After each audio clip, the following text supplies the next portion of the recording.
Marbled hatchetfish, with their unique patterning, make them one of the most popular hatchetfish. Today, I share my experience keeping them and discuss what they need to keep them thriving in your aquarium. Hello everyone, this is Charles from the FishLoft. Having kept fish for many years, keeping nano fish in planted aquariums is a passion of mine. Let's discuss this unique looking nano fish. It is not hard to guess how they got their name, with their big keel and their black markings on their white silvery body, which resembles marble. Hatchetfish don't have a reputation of being the hardiest of fish, but I think that is because they are not kept in their ideal environment.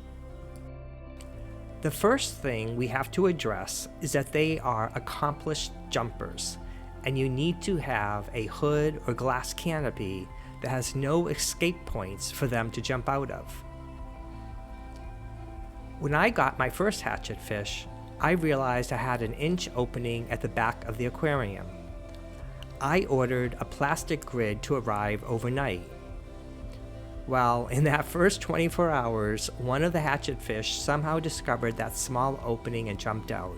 So I temporarily covered the opening with plastic wrap until the piece arrived.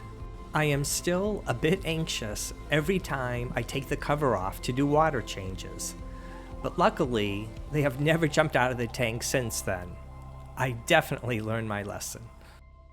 Marbled hatchetfish are not the most active of swimmers, generally remaining in the top few inches of your aquarium and usually skimming the surface of the water.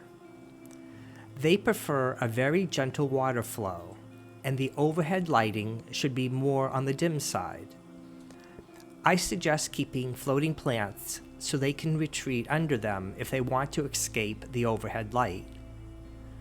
They require steady water parameters, so including live plants and driftwood in your aquarium will be beneficial to their health. You have to be mindful when feeding hatchetfish. They primarily eat their food from the water surface, so any food you provide has to float and not immediately sink. I feed mine flake foods, mini pellets, and frozen daphnia and brine shrimp. The marbled hatchetfish grows to up to 1.5 inches, which is about 1 inch smaller than silver hatchetfish and 1/2 inch larger than pygmy hatchetfish. As they are a schooling fish, you need to keep them in groups of 5 or more. Since they are a bit shy, the more the better. I have a school of 6. You can keep hatchetfish in a community tank, but since they are a bit timid, you need to select their tank mates very carefully. You want to choose peaceful and what I would call chill fish, fish that won't spook them or outcompete them for food.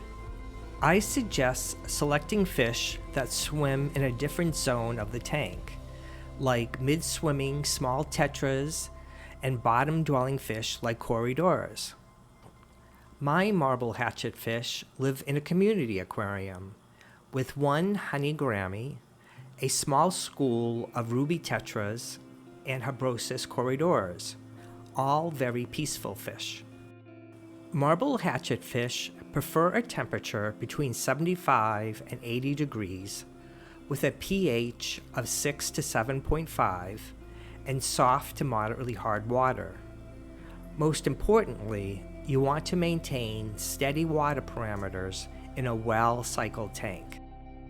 I keep my hatchetfish in an aquarium set at 78 degrees Fahrenheit with a pH of 7.5 in moderately hard water.